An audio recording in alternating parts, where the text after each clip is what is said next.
Good afternoon, everyone. All right. Happy Tuesday. A couple things at the top before we go to our guest. So I wanted to recognize tomorrow is Olivia Dalton's last day at the White House. No. Olivia started working for President Biden nearly 20 years ago and has served as a trusted advisor, working in his Senate office in the Obama-Biden administration, on the president's transition team, and at the US-UN before joining us at the White House. Olivia's smart, she's strategic, and a natural leader. She's someone you can rely on to get things done. She's also a great colleague and a friend. Olivia, we are so proud of you. Everyone in this building is going to miss you, especially the press team. We're so excited for your next journey, and we can't wait to see all the amazing things you'll get to do in your next chapter. So thank you for your service. I know, again, we're all going to miss you.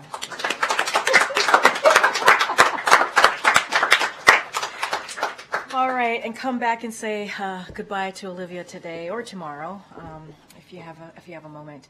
As you know, the president will travel to Milwaukee, Wisconsin tomorrow. This is part of a busy travel schedule where the president is hitting the road, talking to Americans and presenting his vision for the future, which he laid out in the State of the Union address just last week. In Milwaukee, the president will share how this administration investments are rebuilding our communities and creating good-paying jobs. As the president said in his State of the Union, his policies have attracted $650 billion in private sector investments in clean energy, advanced manufacturing, which creates tens of thousands of jobs here in America. Because of the bipartisan infrastructure law, 46,000 new projects have been announced in communities throughout the country. As the president noted, some Republicans voted against these bills, but are still cheering when investments are announced in their own districts and also states. Ultimately, these investments are critical for all Americans, and we are looking forward to highlighting some of those investments tomorrow in Milwaukee. And finally, a word about the passing of David Mixner. David was a trailblazer in the fight for LGBTQ+ rights. His moral clarity never wavered, which is why he became such an invaluable confidant for so many, including presidential hopefuls, elected leaders, and voices of the movement for LGBTQ+ equality.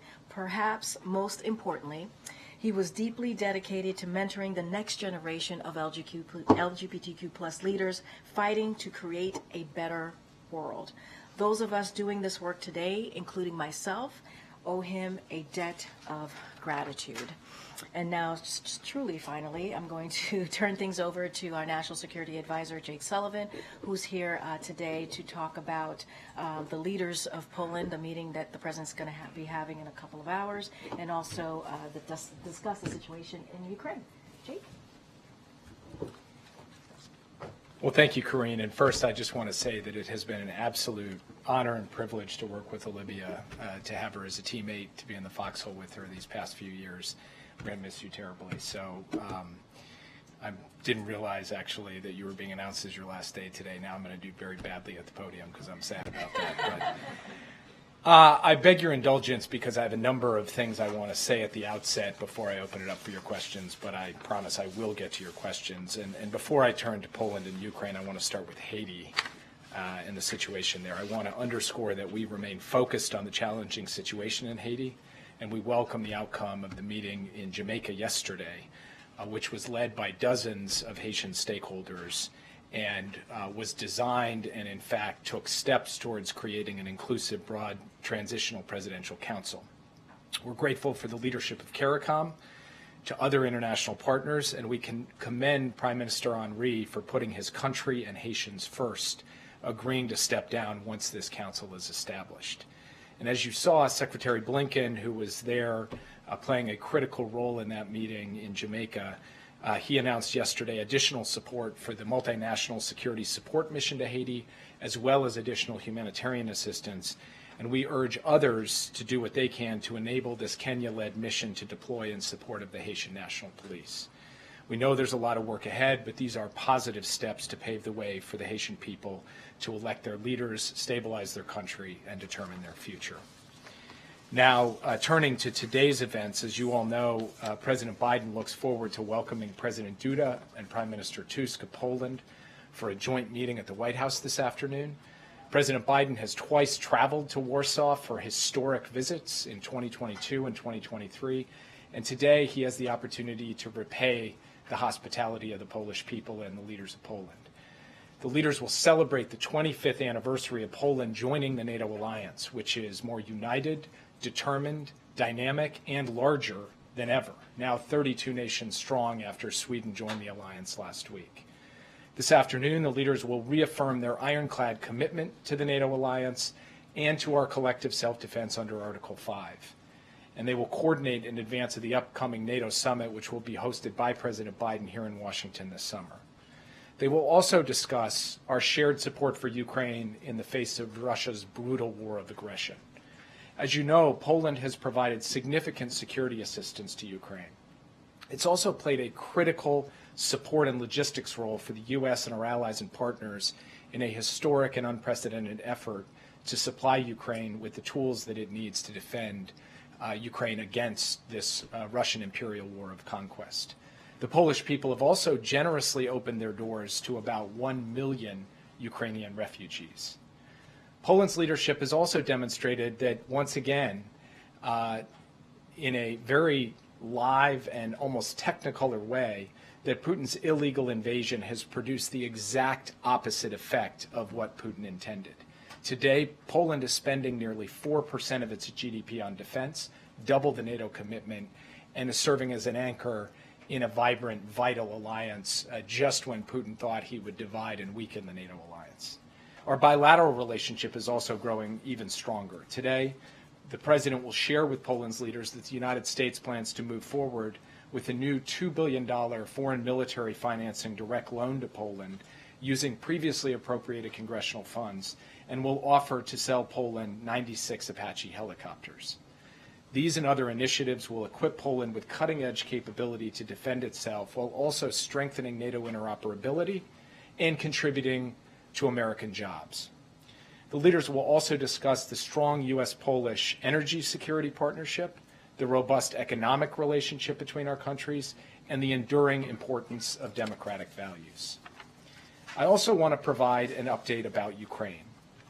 For 2 years, with the support of a coalition of more than 50 partners led by the United States, the people of Ukraine have remained unflinching against an adversary bent on their destruction.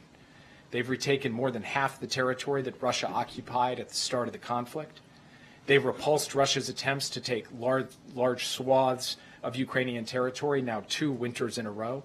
They've severely degraded Russia's Black Sea fleet, but they need our continued support, and they need it urgently. Ukrainian troops have fought bravely, are fighting bravely throughout this war, but they are now forced to ration their ammunition under pressure on multiple fronts. And we're already seeing the effects on the battlefield. When Russian troops advance and its guns fire, Ukraine does not have enough ammunition to fire back. That's costing terrain, it's costing lives, and it's costing us, the United States and the NATO alliance, strategically. So today, on behalf of President Biden, I'm announcing an emergency package of security assistance of $300 million worth of weapons and equipment to address some of Ukraine's pressing needs. This is possible because of unanticipated cost savings in contracts that DoD negotiated to replace equipment we've already sent to Ukraine through previous drawdowns. When we sent Ukraine weapons last year, we negotiated contracts to replenish those weapons in U.S. stockpiles. We budgeted the full amount of appropriated funds for those contracts. It turns out we negotiated well. Those contracts came in under budget, so we have a modest amount of funding available. And to put a fine point on it, we're able to use these cost savings to make this modest amount of new security assistance available right now without impacting U.S. military readiness. And the President has directed his team to use these cost savings.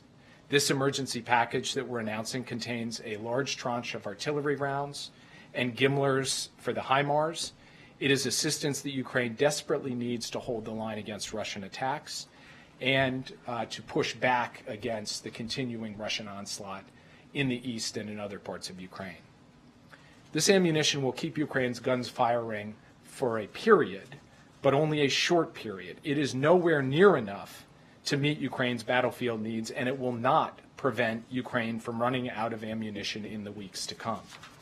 It goes without saying, this package does not displace and should not delay the critical need to pass the bipartisan national security bill. As you all know, we've said repeatedly here in the briefing room, and President Biden said it to the entire nation in the State of the Union last week, that we cannot provide ongoing assistance to Ukraine without significantly impacting our military readiness, absent congressional action. That remains the case despite this modest amount of cost savings that we are putting to use on an urgent basis. Congress must act. The House of Representatives must pass the bipartisan national security supplemental as soon as possible. We all know that if it came up for a vote, it would pass on an overwhelmingly bipartisan basis, just as it did in the Senate. And there is no other way around this. The House has got to pass the supplemental as soon as possible to allow us to continue the flow of vital security assistance to Ukraine, to replenish the U.S. military's munition stocks, to invest in our industrial base, and to support jobs in 40 states across the United States.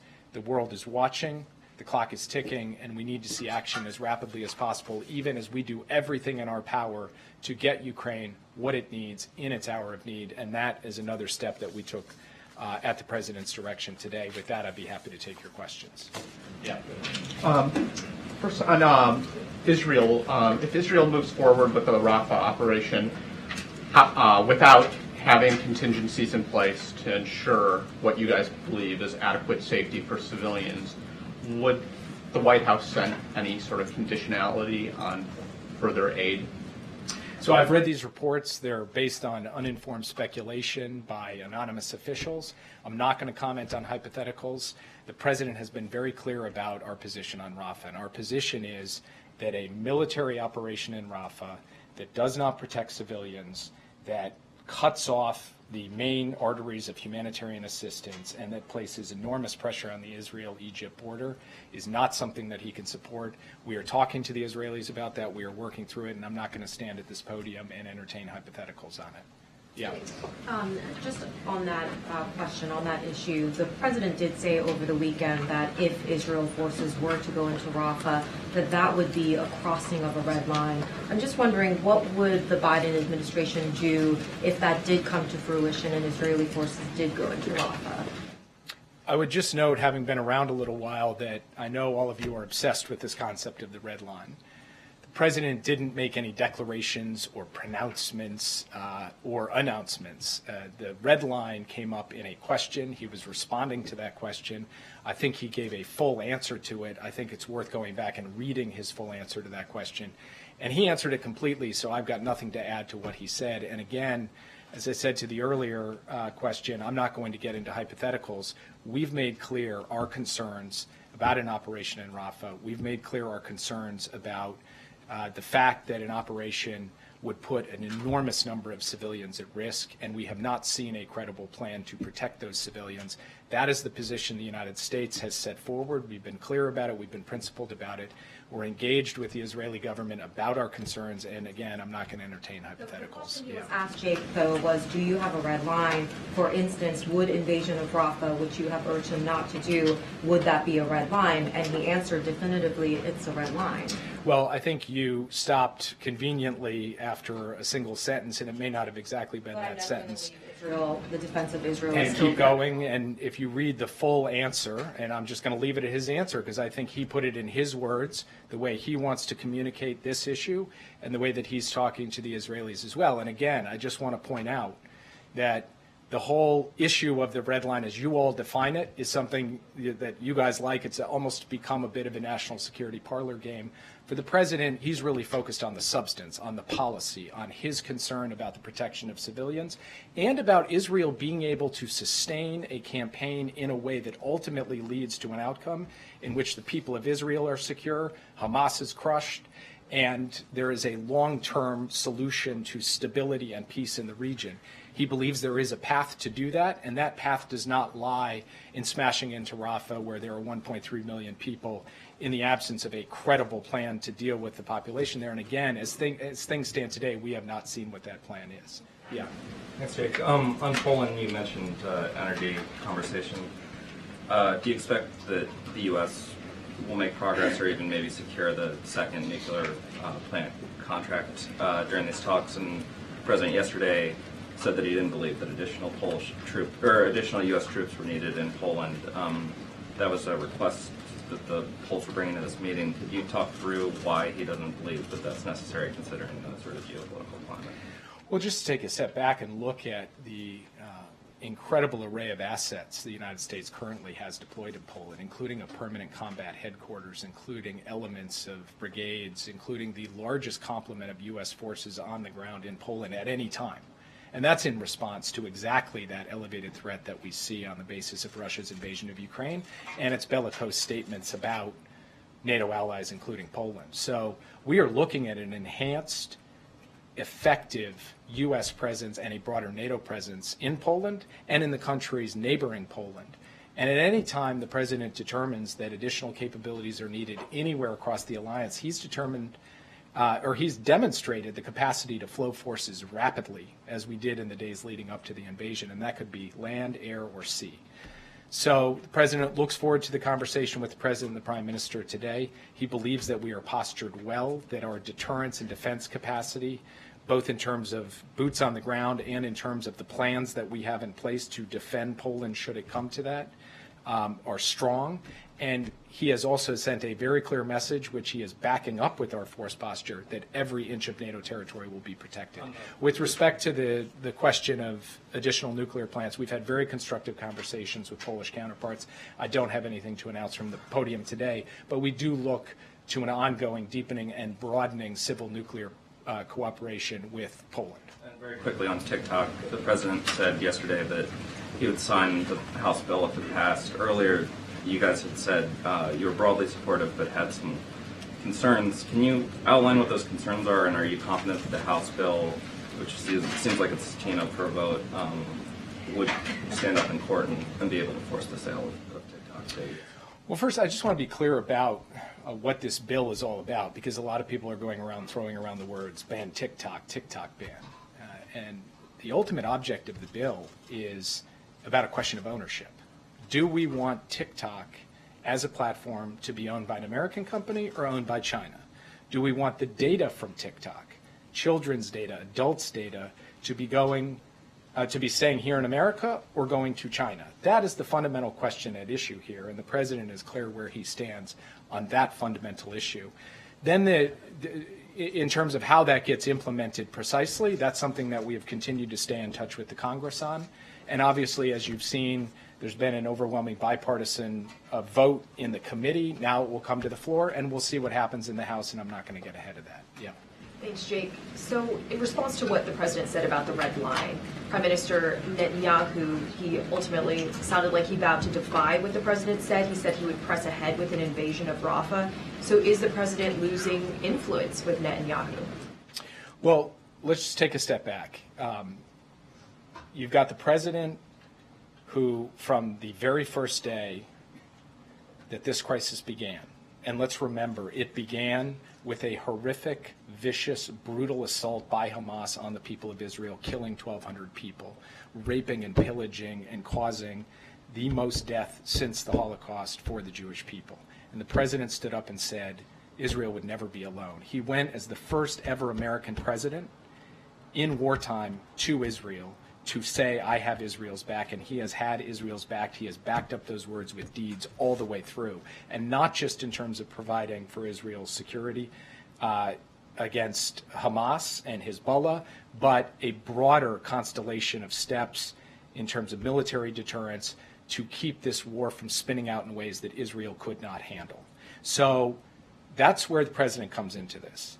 He also is going to speak out when he has concerns about the level of protection for innocent civilians in Gaza, the level and access to humanitarian assistance for innocent civilians in Gaza, and he's going to make his views known. Now, Prime Minister Netanyahu is the leader of a sovereign country. He can make determinations about what he's going to do, and let's actually see what happens. At the end of the day, the president has laid out his views about Rafah. He's been clear about them. And that's not just true publicly, but privately we've communicated with the Israeli government on this. We intend to continue to communicate directly with the Israeli government at every level, including between the president and the prime minister, and we will see where things go from here. So we believe that the president has the capacity to engage his Israeli counterparts in an effective way, and Rafah is one element of that. There are other elements as well. And so far, from our perspective, the real issue is what happens on the ground, not so much what happens in the back and forth of words. Communicated in the public sphere. The records show that they haven't spoken on the phone for nearly a month. Why is that? Well, first of all, we talk to the Israeli government nearly every day. I had the Israeli ambassador in my office less than 2 hours ago. So there are plenty of channels of communication where we take direction from the president, they take direction from the prime minister, and we're able to communicate. Second, whenever the president feels he needs to directly speak to the prime minister, he speaks with him. And undoubtedly he will speak with him again. And then third, if you'd prefer not to have public communication on this issue, I'd be happy not to take any more questions on Israel and Hamas. So that would be just fine. The president, I'm sure, would be happy to do that too. Yeah. Two quick ones for you, Jake. Are there any plans for the president to speak to the family of Itai Hen? I don't have any plans to announce right now. And on Haiti. But I would just like to say on that front, the president has met with Ruby Chen, Itai's father. He's met with Itai's brother. He's had the opportunity to sit with them here at the White House. I've had the opportunity to meet with Ruby and other members of Itai's family 6 times. This hits hard for us, this news. It hits hard for the president, it hits hard for me, it hits hard for a wide number of people who you guys have never heard of in the U.S. government who are working tirelessly for Itai's release. And I can't imagine what the family is going through, and I know that the president, who he and the First Lady put out a statement on it today, that won't be the end of it for him, because this is something that he has invested personally in, trying to bring all of those who are held hostage in Gaza home and elsewhere around the world. And the fact that we now have news that Itai was killed on October 7th is just it hits hard. In that realm, given that now another hostage, or believed hostage, is now confirmed dead, what does that say about the fate of the others? Does this give any more hope, less hope that others will be found alive? Look, we've been straight with you from the start, that we haven't been able to tell you the condition of the hostages, whether they are still alive, whether they're in decent health, whether their injuries are causing grave concern. All we can do is work every day to try to generate a deal that gets all of the hostages home, and for us, especially the American hostages home. We are working at that around the clock. The president calls me every single day asking me for an update on those efforts, and they continue as we speak today. And we're not going to rest until we get everyone home. And I will just reiterate what we've said all along. We can't know until we get confirmation, either by having someone safely out or getting the terrible news that we got about Itai, what exactly the situation is, and we will be straight with the American people every step of the way. On Haiti, real quick. Thanks, Jake. Can you respond to calls from Senator Sanders as well as some Democrats about stopping providing weapons to Israel until some of the restrictions for humanitarian aid to get into Gaza? Well, first, we share the goal of getting more humanitarian aid into Gaza. The president made that a central theme of his speech. The State of the Union last week. We are taking steps ourselves, including this temporary pier and the airdrops that are ongoing. We just had our 7th airdrop today. We're also working with the Israelis to increase the throughput of humanitarian assistance by ground, both through Kerem Shalom and through a new crossing where we had the first trucks get in last night, and we need to see more where that came from. Second, we've made clear all along that our policy to date has not involved the kinds of steps that you're talking about. And we also have said that we're not going to engage in hypotheticals about what comes down the line. And the reports that kind of describe what the president's thinking on this are uninformed speculation. One of the things that they say is that the restrictions are a violation of the Humanitarian Aid Corridor Act. Do you agree with that assessment that it is a violation of the Humanitarian Aid Corridor Act? And have you had a discussion with the ambassador or any other officials about that potentially being a violation of that act? So first, we believe that we are complying with U.S. law in every act that we have taken throughout this war, and we will obviously continue to do so. Second, the President actually signed a National Security Memorandum, National Security Memorandum 20, which speaks to both compliance with international humanitarian law and the conduct of military operations, and the need not to unduly or arbitrarily restrict humanitarian assistance from going in. So it's something that's very much a priority of his. We'll stay focused on that, and we will make sure that everything we do complies with our law, but also complies with the policy that the President has set out and the priority he places on the provision of humanitarian assistance. Yeah. Jake, does the package that you're announcing today for Ukraine include ATACMS? And on Israel, can you give us an update on the hostage talks and the potential for a temporary ceasefire before Ramadan? So I've got no announcements for you on ATACMS today. When it comes to the issue of the hostage talks, one of the things that I have found somewhat absent from the coverage is that what we are talking about in the first phase is women, elderly, and wounded civilians. Those who would like to see a ceasefire in Gaza, a ceasefire is on the table today for 6 weeks to be built on into something more enduring if Hamas would simply release women, wounded, and elderly. And the fact that they will not do so says a lot to me about Hamas's regard for innocent Palestinian civilians. The fact that they are holding on to those folks and refusing to release them, and refusing to step up and say that we could get this ceasefire in place, which not only would bring calm to the fighting, but also would create an enormous opportunity to flow humanitarian assistance in much greater quantities, because a significant part of the problem on the humanitarian assistance front, as you know, has not just been getting trucks into Gaza, but getting trucks around Gaza, because it is difficult to move them in light of all of the fighting.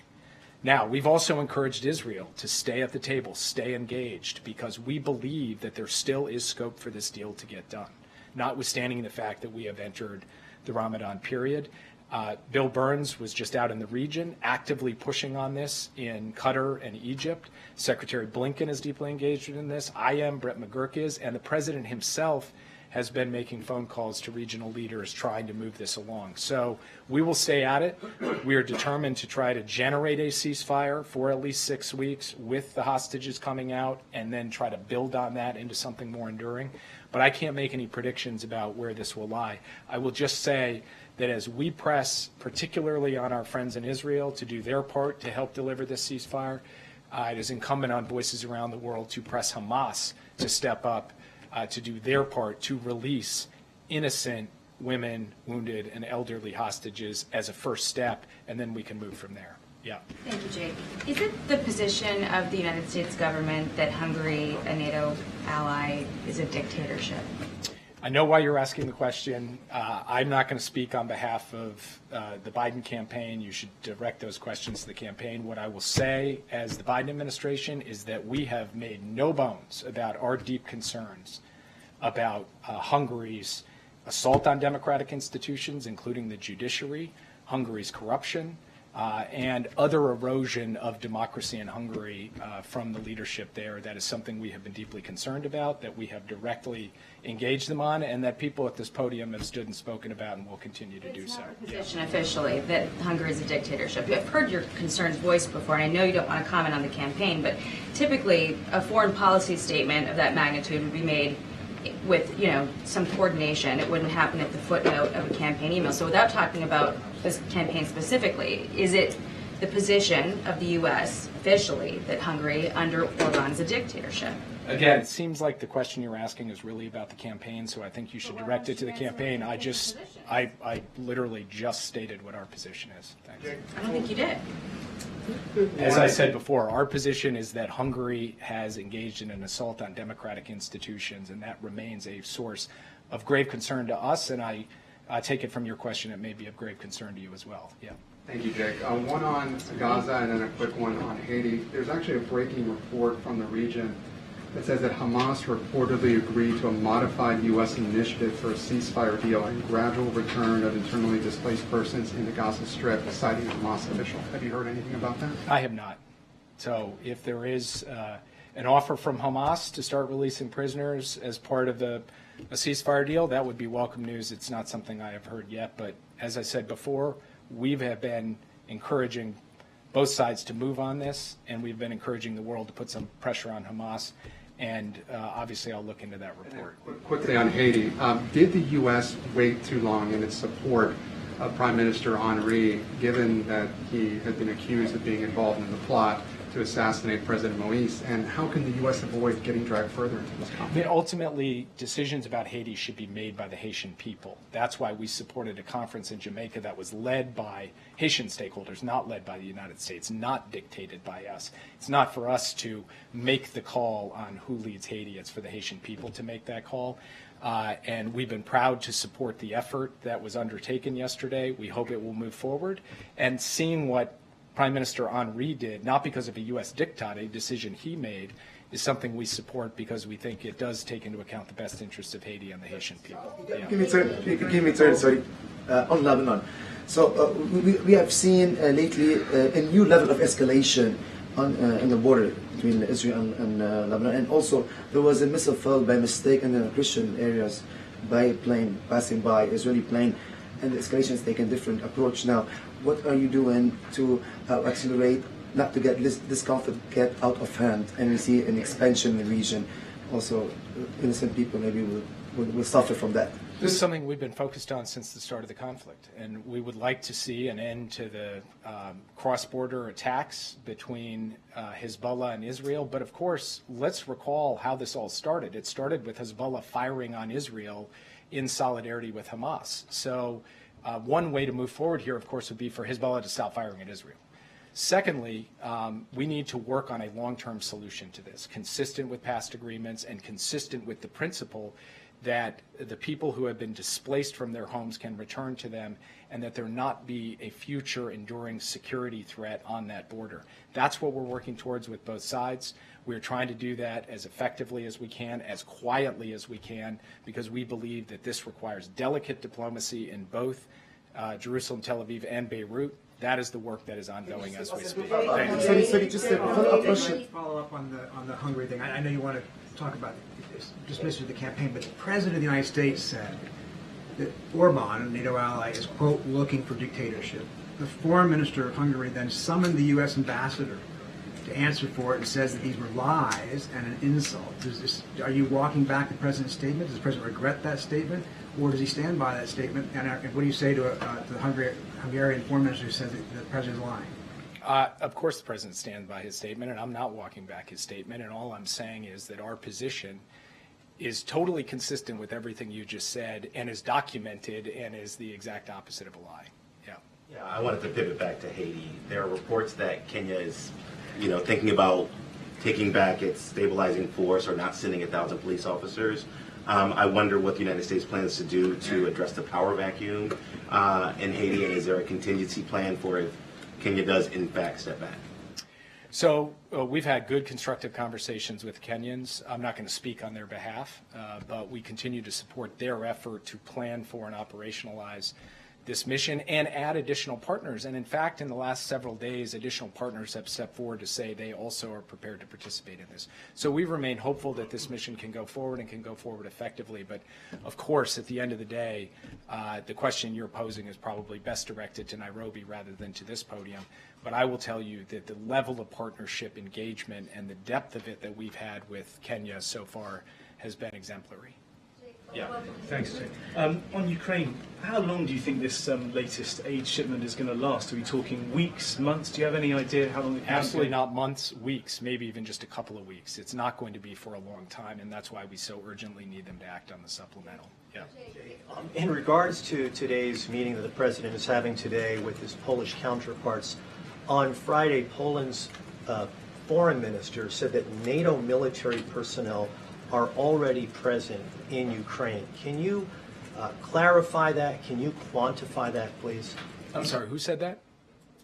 Poland's foreign minister. I didn't see that remark, so I'm not sure what he's referring to. The U.S. will not have boots on the ground in Ukraine. We don't intend to do so. We don't plan to do so, and I'm not sure what he's referring to. Yeah, thanks, Jake. With the Chin now determined to have died on October 7th, how many Americans or dual citizens are now believed to be held hostage currently in Gaza?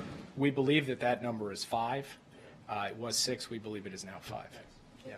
Back on the Ukraine aid, can you say when the weapons and equipment will get there, how quick of a turnaround this will be? And does the White House anticipate more cost savings like this that could result in another package in the near future? Well, as my friends at DOD like to remind me, we can't plan on cost savings. So we can't plan on any future drawdowns being available on the basis of cost savings. So we're not anticipating that. It's not built into what we're looking for. Of course, we didn't plan this one. We got it. We got it in part, for example, because we had budgeted around for 155 at $130, and we managed to negotiate a contract at $93, and there are other examples like that. So it is not part of our current planning that there will be another opportunity beyond this one to get this kind of cost savings. And we can move this stuff fast. We have proven that over time. We have built a logistical pipeline and backbone to be able to do that. I can't give you a precise estimate for operational reasons, but it's going to move very quickly. Yeah. Chief, you have a long foreign policy experience. So if you look back, do you think that Berhagen Netanyahu and his extremist government, including an openly racist member like Ben Gvir, supplying them with lethal weapons that killed 70% of women and children, excluding the defensive weapons, was it successful? And do you believe that American national security now is at risk, as we heard some testimony yesterday at Congress, because of the war, how was it conducted? So what I didn't hear at all in your question was anything about Hamas, who conducted a grievous attack on October 7th. Hamas, with due respect, killed, I'm asking you here. Yeah, but if I'm there, but I'm asking you here as a national security advisor. But what has been the purpose of our policy since October 7th? A fundamental part of our policy since October 7th has been to help Israel defend itself against a group that authored the worst massacre of the Jewish people since the Holocaust, and had its leaders go out after that and say, we're going to do October 7th again and again and again until Israel no longer exists. And from our perspective, Israel had a right and an obligation to take action against Hamas. And Hamas created a set of burdens on Israel's military operations that are nearly unprecedented by hiding among the civilian population. And that made it more difficult for Israel to conduct its military operations. It did not take away Israel's responsibility to take every possible step to protect innocent people, and far too many innocent people, including women and children, died. And the President spoke to this, I thought, quite powerfully on Thursday night. And we are very mindful of it. And every one of those deaths is a tragedy. And we have said Israel has to do more when it comes to the protection of civilians. And we've spoken today at some length about Rafah. But I do feel it is important to continue to ensure that this conversation, this story, is complete, that all elements of it are brought into the picture and not just some. And that does mean paying attention to the suffering of innocent people, not just their vulnerability to the military actions of Israel, but also their vulnerability to a lack of food, water, medicine, shelter. And these are things that we work on around the clock. These are things I personally stay awake at night about. So I care about this very much. But I also care about making sure that our partner and ally Israel is not facing in the future the kind of threat that it faced on October 7th. And our country and any country in this circumstance would take action against terrorists doing this kind of thing. And the President has said from the beginning of this conflict, both that we need to support Israel in its efforts to go after Hamas, and that Israel needs to do so in a way that protects innocent civilians. And he has spoken out about his concerns about the protection of innocent civilians with sincerity and authority, and I think you saw that on full display in the State of the Union. Yeah, April. Back on Haiti real quick. Can you quantify and qualify the support and humanitarian aid you were just talking about at the top? And also realistically, with all of the movement that's going on, the Blinken involvement with the Caribbean leaders, et cetera, the African leaders, what realistically do you expect for Haiti by the end of the year? I hate to make predictions about what's going to happen in the United States by the end of the year, so it's very difficult for me to make predictions about what's going to happen in Haiti. Well, hoping for with Haiti by the end of the let me year? start with the easier question, which is the quantifying of assistance. It's $300 million now, sum total, for the multinational security support mission. $33 million in a new additional announcement on humanitarian assistance.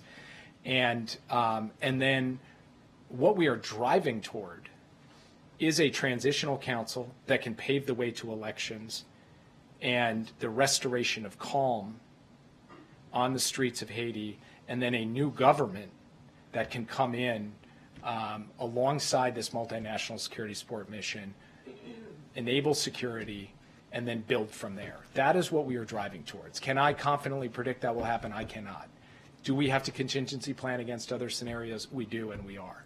But that is what we are working towards. I think what happened in Jamaica yesterday is a good step towards that, and we just have to keep working on it. And I'll let you guys go.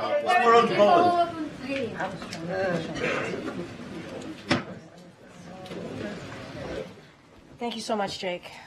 Okay, Amr? Thanks. I just wanted to ask first about her report. President, a few weeks ago now, was pretty indignant and saying the special counsel inappropriately raised the death of his son in the interview. The transcript as it's come out, it seems there's a little more space in there for that. Does the president regret the outward anger that he displayed towards the special counsel about that? So just a couple things. My colleague addressed earlier the transcript, so certainly would refer you to him, and that's my colleague at the White House counsel's office. As it relates to, I know some of you want to ask about the hearing that's currently going on. It was going on when I walked out here. My colleague at the White House counsel's office is planning to take questions. He's going to gaggle right after the hearing wraps up today. So I know that he is going to continue to be responsive, so he will be able to take your questions. But we want to wait till the hearing is completed, and once that's wrapped up, he'll be right at the sticks doing a gaggle. I believe at the sticks, maybe not, but he is going to do a gaggle. Is the president monitoring the hearing? The president is obviously meeting, as he does every day, meet with his senior advisors, senior staff. He's preparing for tomorrow's trip. As you know, he's going to be going to Milwaukee, Wisconsin. I cannot speak to what the president is keeping track of or watching. Obviously, he'll get updates on it or get updates himself as the day goes by. But he's focused on the American people and tomorrow's trip, obviously. If I could ask you something unrelated. Annual inflation ticked up to 3.2% in February. How concerned is the White House, given that the president has been saying that the Federal Reserve should be cutting rates because of lower inflation? So a couple of things. So let me just answer your first question first, which is, look, the president in the State of the Union was very clear. We have more work to do to lower costs for hardworking families, and so that is something that we're going to do. Obviously, also middle class, and that work continues. But just a couple of things, as you know, we've talked about this, and I think it's important to note this. Inflation is down 2/3, and we have the lowest annual core inflation since May 2021. Prices fell over the last year for gas, milk, eggs, chicken, appliances, and also used cars. Wages are rising faster than prices over the last year since the pandemic, and forecasts broadly expect progress on inflation to continue over the rest of the year, and so that is important to note. And like I said, there's more work to do. We're going to continue to take on big pharma to lower prescription drugs and healthcare costs. We're going to crack down on price gouging. You hear talk about junk fees. The president talked about that last week. And so also lowering housing costs, which is something that the president obviously spoke about very recently. Look, I also want to, as you asked me about the second question, the Federal Reserve, I just want to be really clear. Unlike previous presidents, the president does very much believe on the importance of the Fed being independent. And as you are asking me a specific thing that the president President said last week. He was simply commenting on a widely accepted market view, that he was not saying what the federal policy should be, but it was regarding the interest rates, obviously a widely market view. So I just want to be super, super mindful because we do very much respect the independence of the Fed.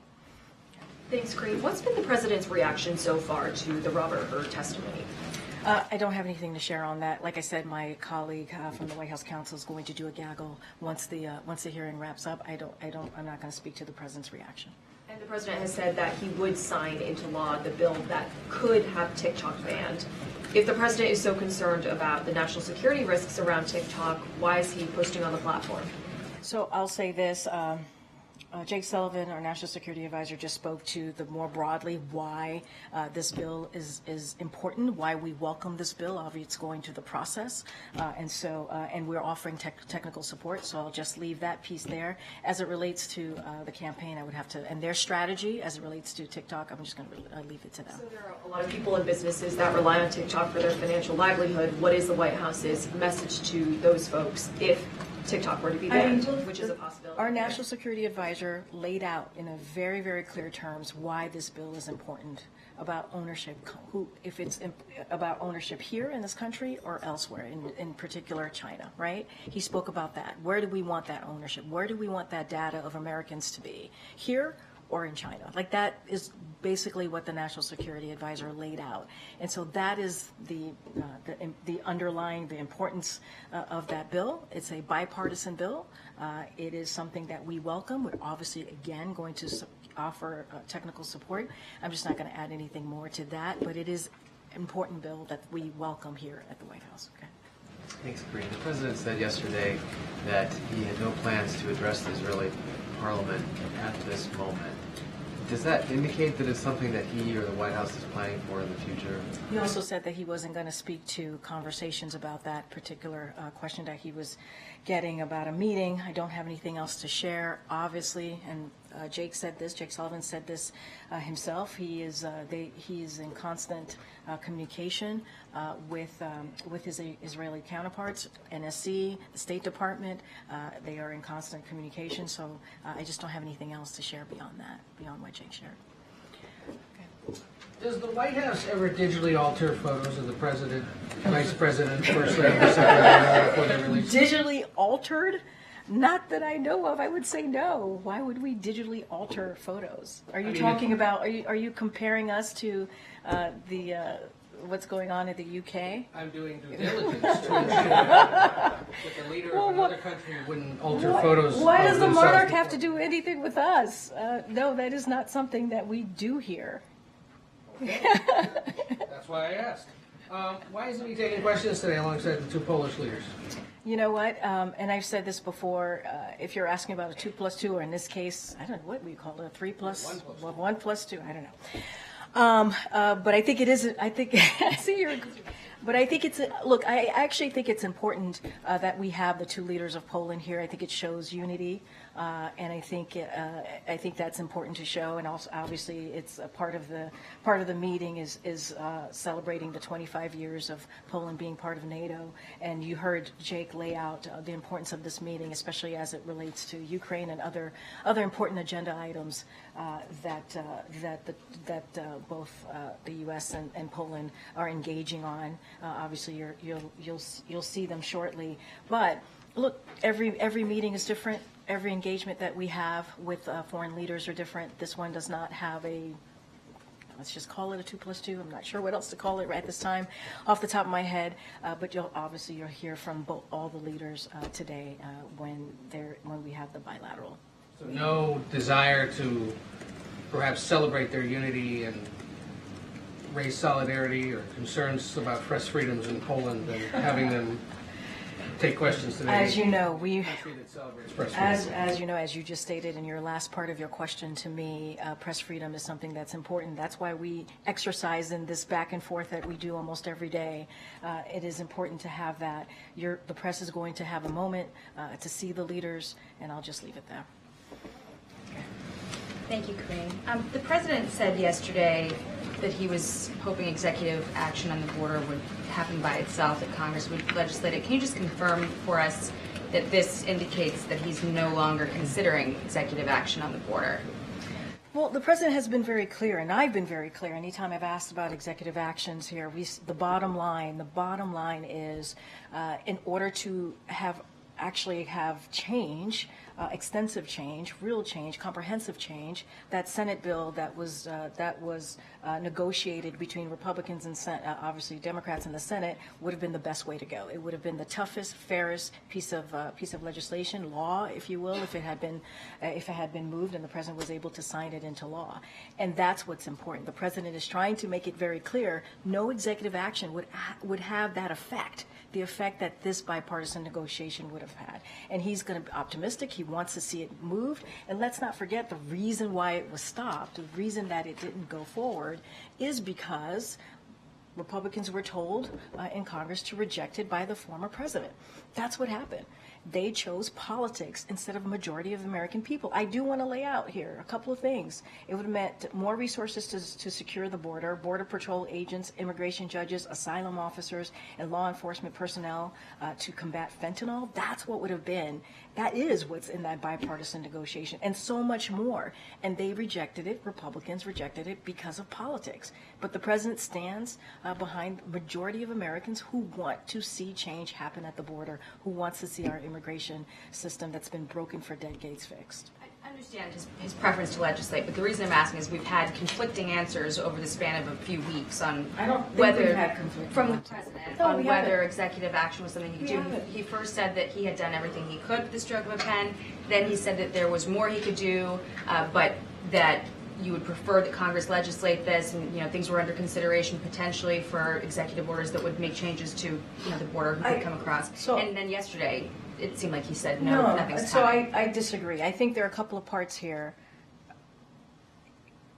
You're asking me if there's executive actions that we can take, and what we're saying is there are no executive actions that would have done the work or would have actually been able to deal with the issue that's happening at the border and starting to really fix the immigration system than the bipartisan bill that came out of the Senate, negotiation that came out of the Senate. And we are saying that that's the best way to go. We are always looking at options. We have said this. We're always looking at options, executive actions, right, to see how to move forward. But we believe, fundamentally we believe, and it is proven by what is in that negotiation, that the way to move forward is to actually move forward with what could have been the toughest, fairest law that we've had in some time. So we're continuing to call for that. We always say, we always aren't off the table. We always say that. I understand what you're saying about the bill. I do. But yes or no? But you're not. What I'm saying to you is that we always look at all our options. That's what I'm saying to you. But we are saying also is the only way to move forward to actually deal with this issue, the challenges that we're seeing that Republicans rejected because of the last president, because of Donald Trump, is that negotiation bill, that bipartisan negotiation bill. That is the way to move forward here. Are we always looking at options? Yes, but we haven't made a decision on that. That's the bottom line. We have not made a decision on that. But we want to see this bipartisan Senate negotiation proposal move forward that Republicans are rejecting because of Donald Trump. They are putting politics ahead of what works for the American people, what the American people actually want to see. And very quickly on a different subject, why was the president in that interview using the Gaza Ministry of Health, just run by Hamas, their numbers on the death toll in Gaza? There was a 30,000 figure that he cited on MSNBC. The last time he cited Hamas numbers, officials here dismissed it as a reference to publicly available data. But I would assume that the U.S. has its own assessment of what the death toll is. We've been very clear here. There are public available data that you all also are taking a look at, that we are citing as well. That's what we're talking about. That's what the president. You could use whatever you want. I'm just saying that, but we have said, we've been really clear. There are publicly available data that showed, sadly, how many deaths that we have seen in Gaza. And the president has been very clear. There's too much. It's tragic. It's tragic what we're seeing. And the president's going to continue to speak to that. Go ahead, Gabe. Great. Quickly on SB 4, that law in Texas that would allow local police to arrest migrants today. The Supreme Court extended the order blocking that until at least next week. Is the administration coming up with any contingency plans if that were to be able to go into effect, or what's the latest on that from the White House's perspective? So going to be super careful here and don't want to go beyond the Department of Justice. And so I'm just going to be super, super mindful. I don't have anything else beyond that. I don't have a contingency plan to announce at this time. So just want to be super mindful there. Karine, I wanted to first ask you about a political report that described a toxic culture, including verbal harassment by a former aide at the White House advance team. The story said that things have gotten so bad that the White House counsel's office had opened an investigation. Just wondering what you can tell us about that, and also whether the president was aware of any of these issues. So a couple of things as to your question about investigations. Going to be really careful here. I'm not going to comment on a personnel matters one way or the other on the investigation part. On the top of your question, I'll say this. So the president is deeply proud of his advance team, its leadership, and Ryan Montoya, who is a stand-up dedicated group whose expertise, camaraderie, and professionalism have been critical to his 242 domestic and 31 international trips, flawlessly executing events in unprecedented environments, ranging from multiple active war zones outside of American control to a once-in-a-century pandemic. So he's grateful to everyone who has served and is serving on an unmatched team that represents the diversity of the country, as they have fought every day to help him bring his message to the American people and to the entire world. I'll just leave it there for now. I'll just leave it there. Can you say whether the president has been made aware of any? The president is aware. I mean, I just laid out how the president feels about his team and everyone who's worked for him, everybody who's worked for him. And I guess a follow-up to Ed's question, on a serious note, I mean, I'm just asking this seriously, I'm curious, does the president have any thoughts on the controversy surrounding Kate Middleton? Is it something that he's been following? Do you know if he is worried about her? I think when we originally heard about her health situation, obviously we offer her a speedy recovery. I don't have anything else to add beyond that. We offer her a speedy recovery, and I'm just going to leave it there. I don't have anything else to share. I have not spoken to the president about this, but that's something that I can for surely say. Okay. Thanks, Karine. Can you give a preview of the president's trip that he's taking this week to the Midwest, to Michigan and Wisconsin? So I shared a preview at the top. This is part of the president's busy travel that he is obviously is undertaking, as we just laid out his State of the Union. So it's not unusual. Presidents go out there after giving a successful speech, and he's going to talk directly to the American people. He's going to share how his administration investments are rebuilding our communities and creating good-paying jobs. And as you know, in the State of the Union, his policies have attracted $650 billion in private sector investment in clean energy, advanced manufacturing, which creates tens of thousands of jobs here in America. Let's not forget the 46,000 projects that are ongoing that's coming out of the bipartisan infrastructure legislation. So he's very, very much looking forward to being out in Milwaukee, speaking directly to the American people, talking about his investment in America, how he's delivering on the needs that the Americans have, especially as we talk about an economy, building economy from the bottom up, middle out. I'll take one more. Go ahead, April. It's related to that. I just got pulled, so go ahead. I'm being pulled. Marcia Fudge is leaving as HUD secretary. The president really was excited and exuberant that she accepted his nomination to be HUD secretary. What does he feel about her leaving in this moment? So, as you know, we announced that the secretary is going to be leaving at the end of the month, and it is going to spend some more time with her family. Obviously, the department could speak more to that. She has been tremendously important.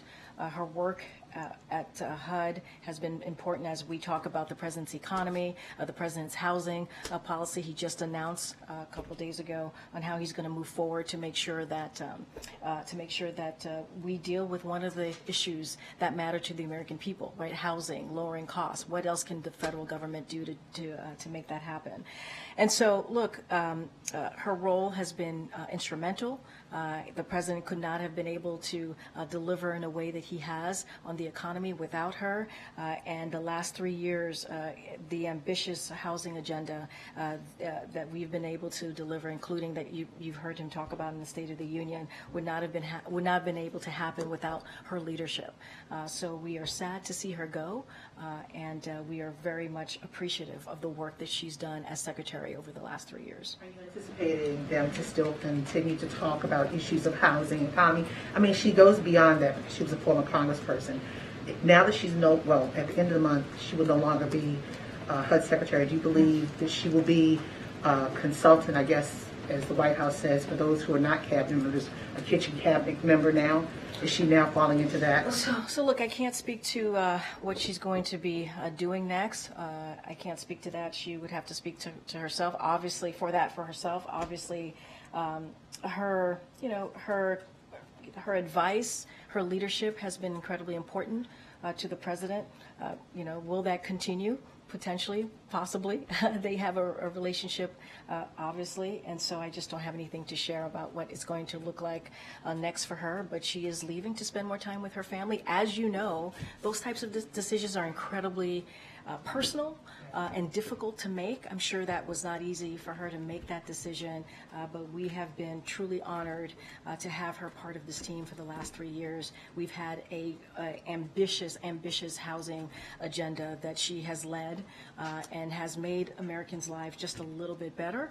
And so obviously there's more work to be done, as the president stated in the State of the Union just last week. And so we are very much have complete confidence in the leadership at HUD to continue those efforts. Thanks, everybody. Bye, everybody.